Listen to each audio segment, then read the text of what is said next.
Hello, welcome to the Arturia Jupiter-8 video series, and we're in deep dive territory. We've pulled the synth to bits, we've figured out all of its various components, and now we're going to put it all back together again and hear what it sounds like with one of the presets. So I've picked this sunset bass preset for us to start with today, and it's an arpeggio thing. We've got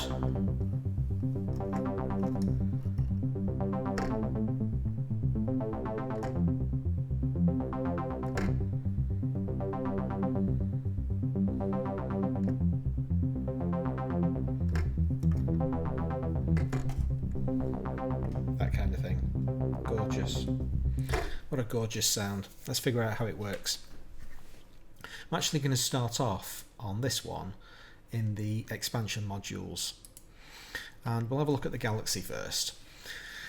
Now then, when you can see a circle or an ellipse like this spiraling around, you know the LFOs 1 and 2 are basically in sync. They're both going to be operating at the same speed.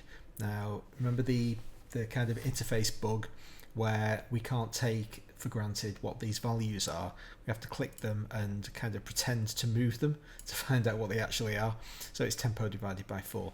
And the bottom line is that both controls are set to the same thing. We're in sync. And so if I changed either of these, then we would lose our ellipse and it would start doing something else. But because they're both set to the same value, it basically is drawing a circle, essentially. And the only reason it looks anything different from a circle is because of the angle of rotation.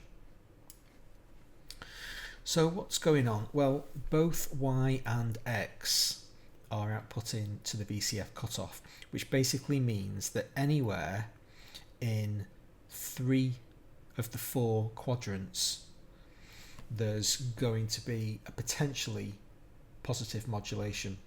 But obviously it's not quite that straightforward, because in this section over here, when Y is positive, X is going to be negative. So it's going to depend on the sum of those two values.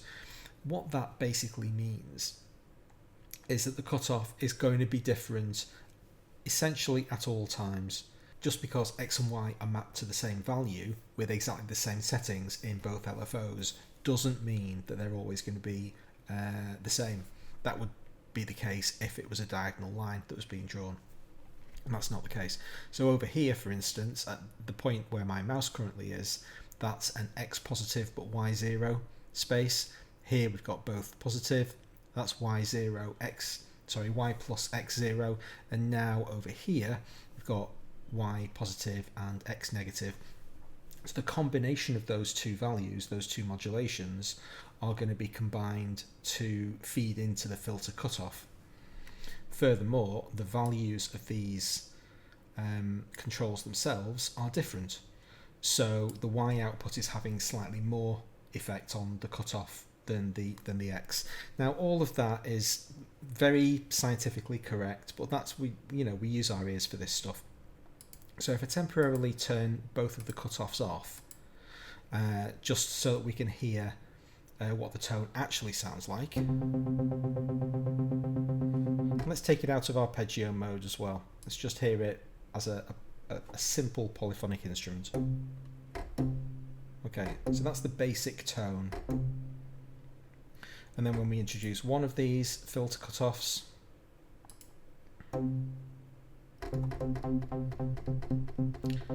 so when X is positive, we have an increase in modulation. We're basically pulling this cutoff slider up, and when X is negative, it's being pulled down. Let's turn it back into arpeggio mode, and then bring the other effect in, which is doing exactly the same thing. If I turn this one off, they're both doing very, very similar things independently. It's only when the two are combined that you get the wider range, the potential for twice as much positive modulation, twice as much negative modulation, and all of the values in between. You note that on the X output we're also modulating the resonance, so this is a single two-dimensional modulation effect.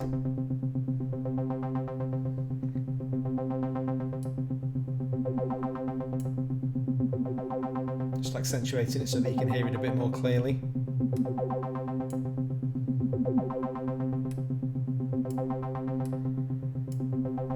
So the Galaxy's doing that constantly in the background. Reset our preset. The sequence is a little bit odd. It's on and looks like it's supposed to be doing something because note on is engaged, but it actually isn't. And it's kind of curious when we press a note down with the sequencer being in note on mode, we would expect to see strobing lights. The reason why we're not is that the arpeggio is generating the new note on trigger for every single one of these notes. If I play 3 notes on the keyboard, you can only see half the keyboard, but you can see enough. You can see it's playing all 3 notes. So the arpeggiator is really playing those notes, and that means it's sending note on signals to the sequencer. So it's basically re-triggering every single one of those tiny little notes. If I made this really fast, you'd just about see some strobing. But in fact, none of the modulation values are actually set anyway. So it's on, but it's not actually doing anything. We can quite easily turn it off. We don't need to worry about the sequencer. There's nothing exciting going on the keyboard tab. And we've got a couple of effects. Let's see what these are doing. Let's have a look at the EQ first. Let's get a sequence going. That's a little bit odd. These 2 controls are actually back to front. So this is band 2. We can really get some pulsing bass going on with this one. And you can find a sweet spot.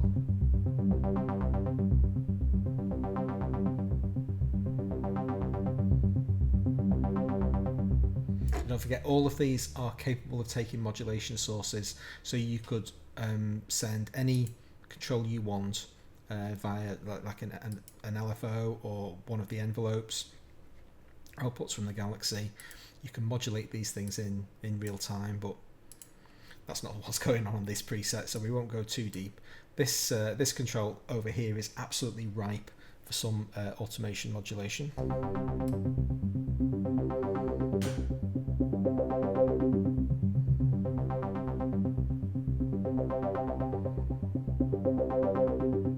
Kind of cool wah-wah thing going on.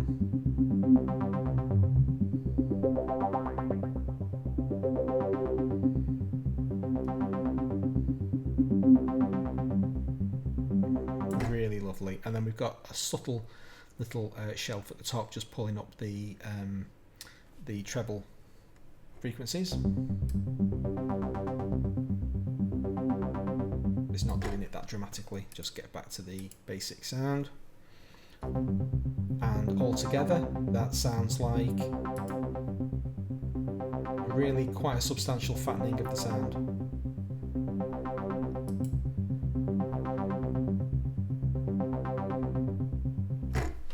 So very nice little bump in the parametric EQ, lovely stuff. The reverb, looks like the reverb's not doing anything, doesn't it? Actually, the most interesting thing that the reverb is doing, or the most significant thing, is applying a 6 dB boost to the output. So if we hear with and without, sounds really stark. But if I bring the output back down to neutral, the effect is much more subtle. So we're cheating a little bit. This is something that's just a good tip generally when you're dealing with any kind of effect. Make sure you're not just increasing the volume, because that's going to sound good all on its own. Now there is a subtle colouring of the sound. Again, if I just come out of arpeggio mode for a moment, turn it off.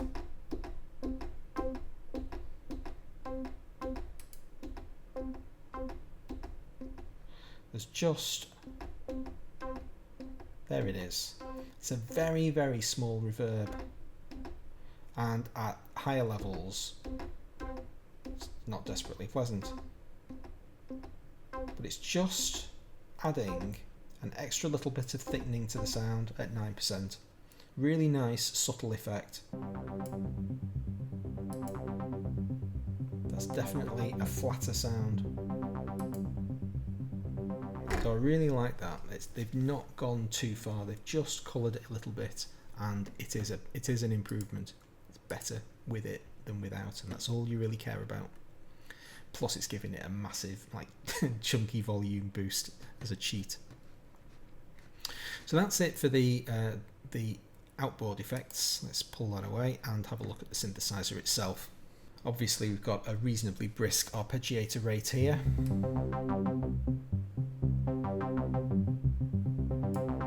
And it's external, so it's set to the sync. The LFO isn't actually doing anything. Well, I say it's not doing anything. We could do what we wanted with this and not hear any difference, because all of the controls that use the LFO are disengaged. It can have an effect. It's not a particularly pleasant one to my ears, but the modulation wheel has got a tiny little bit of modulation set in the performance control section on the oscillator and filter, so you'll get a little bit of pitch warping if I turn the modulation wheel up, which I just did. And to my ears, it just detunes it.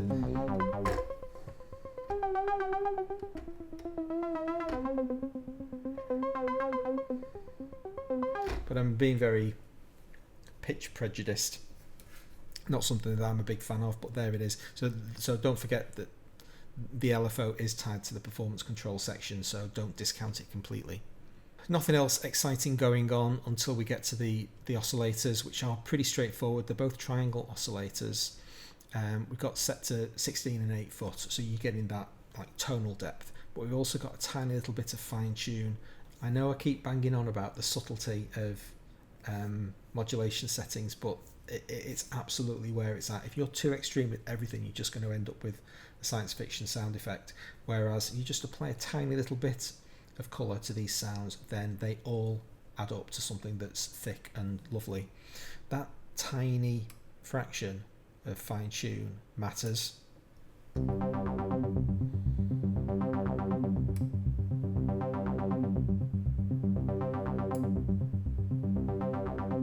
It's just colouring the sound.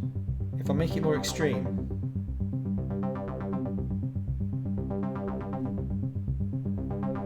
now it's clearly out of tune.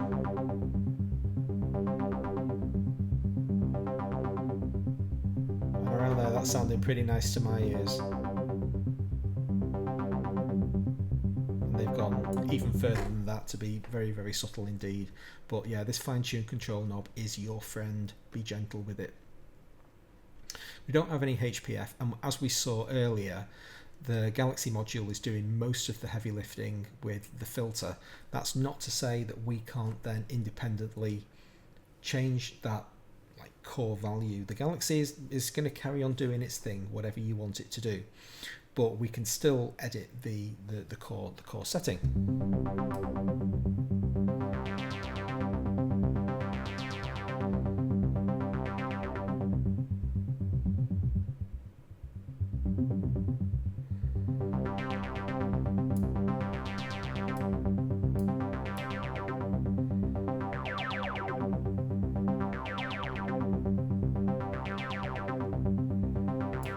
If we want to just slow that down a little bit, let's pull these down a bit.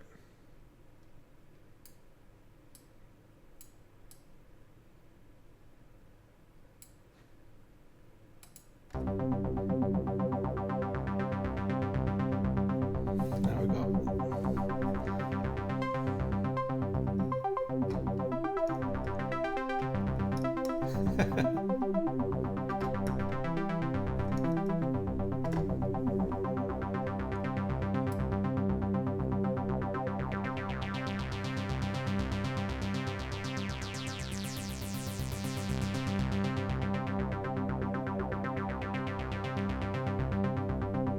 now there's a second effect being applied to the filter as well.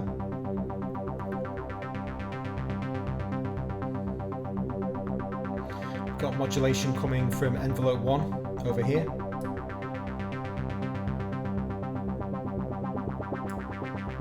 So that's this slider here.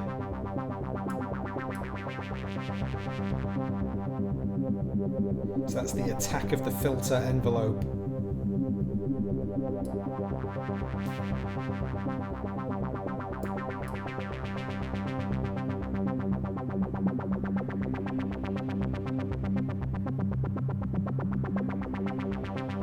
Crazy things going on in my ears. I hope you're hearing this in stereo, it's so lovely.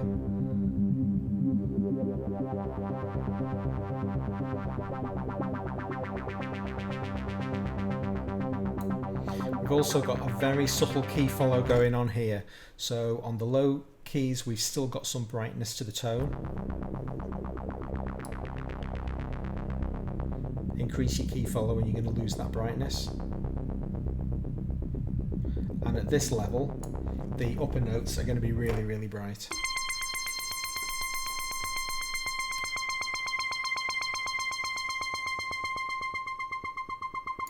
So with such a subtle key follow, it's just damping both of those effects to equalise the tonal colour across the range.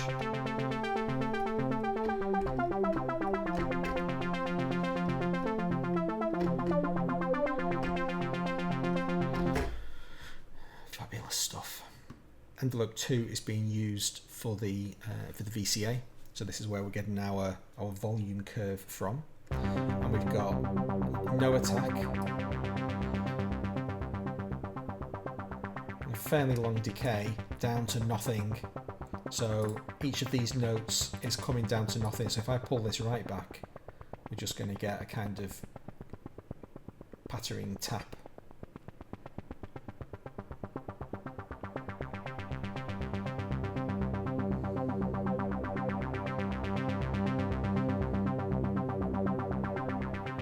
So you can hear that the amplitude is being attenuated before the note's finished playing.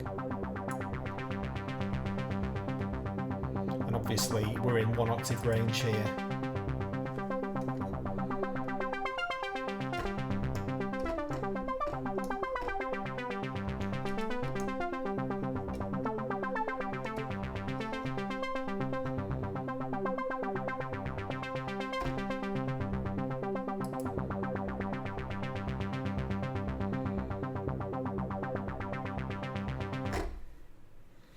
There is no such thing as too simple. That's a pretty simple sound. There's not very much complex going on there. It didn't take us very long to find out every setting that was doing anything. The LFO's not in use. You know, lots of the sliders are turned all the way down. And yet we've just got this incredible colour. It's subtle, beautiful colour. I think this preset is a really great example of what's amazing about the Jupiter. Just the core basic sounds are incredible, and you get some automation on those VCF cutoffs and resonances, and you're in heaven. In the next episode we'll stretch our legs a little bit and find something a little bit more esoteric, and if you subscribe and hit notifications then you'll be sure not to miss it. Hope to see you then. Thanks very much for watching.